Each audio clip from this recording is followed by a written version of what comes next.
Welcome to the Long Run with Joel and Christy. I'm Christy, and this is the recipe of the week, creamy Tuscan chicken. As always, we will link the recipe down in the description. So let's get to it. So we're going to start by heating olive oil in our skillet over medium heat. And then when it's warm, we're going to add our chicken to the skillet. And then we're going to season it with salt, pepper, and oregano. We're going to cook that until golden brown and no longer pink. It probably takes about 8 minutes or so on each side. And then we remove that from the skillet and we just set it aside. In the same skillet over medium heat, we then melt butter. After the butter is melted, then you're going to stir in the minced garlic and cook until fragrant. Probably about 1 minute. After that, then you add your cherry tomatoes and season that with a little salt and pepper. You then cook those tomatoes until they begin to burst.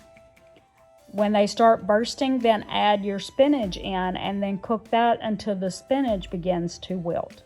You're then going to stir in heavy cream and Parmesan and bring the mixture to a simmer. Reduce the heat to low and simmer until the sauce is slightly reduced, about 3 minutes.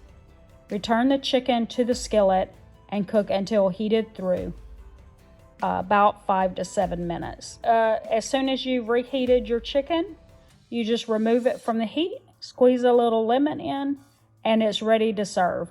We usually serve this with some penne pasta because we like the way the penne pasta holds that sauce in really well. And that's the whole recipe. If you liked it, we hope that you will be sure to give us a big thumbs up, subscribe, share it out so that other people know about this recipe. Comment below and tell us if you are going to use this recipe. And if you've ever made creamy Tuscan chicken, do you do anything different than what we have shared in this recipe? And that's all today for the Long Run with Joel and Christy. I'm Christy saying it's a long run. Give yourself a little grace. Bye.